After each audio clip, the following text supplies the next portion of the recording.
Hello and welcome to Tiger Talk. Roar! I'm Ben Walter, along with Landon Hamilton, Cal Weiss, Andrew Schwed, and Nathan Dawson. Today we're talking about Romantic poets.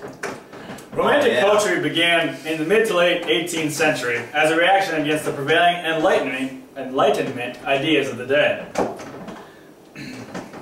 Romanticism was arguably the largest artistic movement of the late 1700s. Romantic poets had ideas such as individualism, reverence for the natural world, idealism, physical and emotional passion, and an interest in the mystic and supernatural. All of these affected it. The Big Six, as they are referred to, are William Blake, William Wordsworth, Samuel Taylor Coleridge, George Gordon, Percy Bysshe Shelley, and John Keats. Many people know them as the Big Five because William Blake was later added to the list in the 1970s. Before we get into Romantic poets, we'll talk about Ludwig van Beethoven. Ludwig van Beethoven is well known for his 9 symphonies, along with many other songs he composed. Beethoven is also known for being one of the first Romantic composers. He was a transitional figure between the classical and Romantic periods of music. Didn't know that. Alright, we will now talk about our first Romantic poet with Nathan and Andrew, who will talk about the latest member of the Big Six, William Blake. Thank you, Ben. We'd like to start out with William Blake with some history. William Blake was born in London on November 28, 1757, to James and Catherine Blake. At the age of 10, he went to drawing school to be a painter. 2 years after that, he began to write poetry. In 1782, he married an illiterate woman who was later taught to read and write. That's pretty good. Pretty cool. Blake was a man who believed that poetry could be read and understood by common people. A man determined not to sacrifice his vision in order to become popular. He's not the best painter, though. He displayed his painting works at the Royal Academy, to which some said were decent, and most of the people said, quote, they were hideous. That's pretty. That's harsh. That's pretty harsh, I think. But Hideous. Hey, Hitler couldn't do it either. Some even called Blake insane. Really? Yeah. I don't know where that came from. It was Samuel Coleridge that brought him into fame by including him into the Dictionary of Living Authors of Great Britain and Ireland. This gave him the fame he needed to get his work and poetry to the public. Unfortunately, Blake's final years were spent as a poor man. In 1818, he met John Litnell, who helped him financially and influenced a new interest in his work. Bad for that guy, huh? Yeah, really saved him. Everyone needs to help her once in a while. William Blake's career included a few highlights. Number one is the fact that he has 138 well-renowned poems. The most notable two are The Sick Rose and Love's Secret.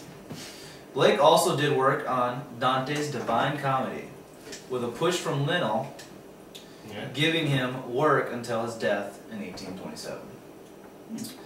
And finally, like most poets of his time, he became immensely popular after his death. This popularity gave him light and influenced many writers and artists to follow him. We actually pulled up his 2 famous poems, The Sick Rose and Love's Secret. Here is The Sick Rose. O rose, thou art sick, the invisible worm that flies in the night, in the howling storm, has found out thy bed of crimson joy, and his dark, secret love does thy life destroy. That one's deep. Sick Rose. I don't know. You didn't like it? Well, I guess some I'm people... not the romantic type, you know. Well, some people like that, though. Yeah, I Yeah, suppose. I'm sure some. Yeah. No, moving on. Another one with a romantic title, Love's Secret. Never seek to tell thy love, love that never told can be. For the gentle wind does move, silently and visibly. I told my love, I told my love, I told her all my heart, trembling cold and ghastly fierce. Ah, she did depart.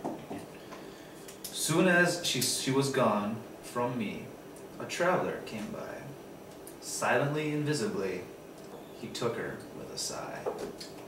Ho, ho. This poem's clever because it has silently and visibly talking about love. And then the traveler came silently and visibly. So this traveler must be his new love. So you're saying he was probably a pretty good poet, you think, huh? I think he was a pretty Yeah. good poet. You know, I've seen some of his paintings, and I thought they were pretty good. I mean, Well, so say I that did he- I was impressed. I would have called him hideous. I think hideous was an unfair word for him. Better than me, But- I guess. Slightly You know, unpleasant, you say? but- Slightly yeah. unpleasant, I guess we weren't there then. Yeah, I suppose. No, I don't even say. No, comment. He doesn't have anything to say. Alright. Go. Well, hey, you can talk now. We'll go to Lamb and Cal for a little talk on All right. Percy Bysshe Shelley. Thanks, Ben, and starting about Pierce Bysshe Shelley. Pretty interesting cat, you could say. Pierce Bysshe Shelley was born August 4th, 1792 in Sussex, England, and died July 8th, 1822 while traveling on his boat, the Don Juan. Kid you not, the boat's name. That's pretty funny. Don Juan! Yep, get moving on. He was the oldest of 7 children. He had 5 sisters and only 1 brother. Well, I had one bathtub too. Lots of vestige in there. He was from a wealthy family and stood as first in line of his siblings to inherit a large sum from his grandfather, as well as a seat in the parliament. He's a pretty important guy also, you could say. He attended Oxford University for many years and had many of his stories published. It was one certain pamphlet that he wrote that got him expelled from school, and it was called The Necessity of Atheism. Apparently he didn't believe in God. What's that? And the college did not believe Yes. in him, you could say. There you go. Yes, college didn't believe in him. This pamphlet not only lost him enrollment at Oxford, but lost him the favor of his father as well. He disowned Shelley at the age of 16 years old and left him to fend for himself. Pretty harsh. Through mountains- 16, I guess. He's an atheist. You're old enough to write your own pamphlet, I guess you're old enough to get kicked out. I guess. Yeah. Maybe his God would help him. Oh, wait. Okay, moving on. He married Harriet Westbrook in 1811 and left her after 3 years because their marriage did not keep him happy. He left home often to study Italian, and on one of those outings he fell in love with Mary Wollstonecraft. The two left in 1814. Shelley left his wife at home to live on the Scottish countryside, and this is where he wrote Our Store, the first poem to bring him fame. They lived there until they ran out of money and returned home in 1815. It was in 1816 when Harriet drowned herself. Yep. And Shelley married Mary less than 3 weeks later. Mary, so that fast. Ready to move on.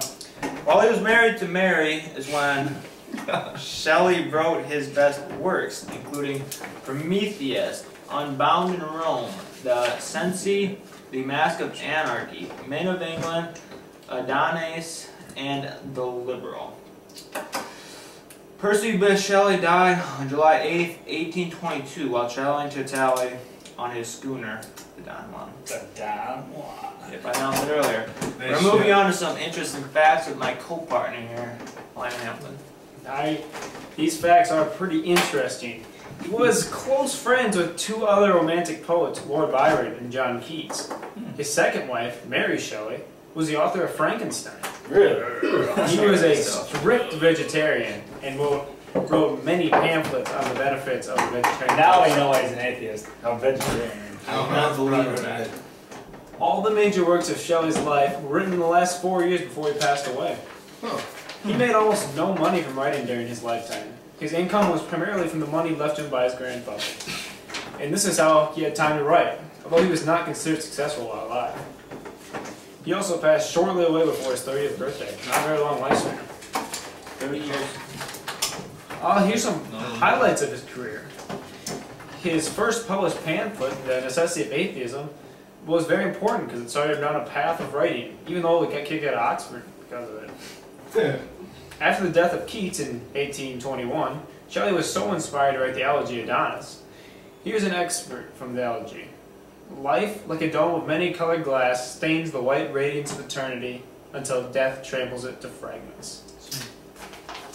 Do you have a pretty interesting fact over there? I wanted to read this one. It is known that Gandhi would often quote Shelley's Mask of Anarchy, which has been called perhaps the first modern statement of the principle of nonviolent resistance. Here's an excerpt from Mask of Anarchy. Rise like lions after slumber, an unvanquishable number. Shake your chains to earth like dew, which in sleep had fallen on you. Ye are many, they are few. So he's a hippie too? No, like Johnny quoted him, so I can't. Well, Gandhi's cool beans, but Yes. that's not the all bad.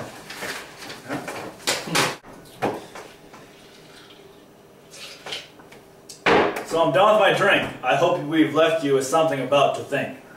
This is Tiger Talk, signing off.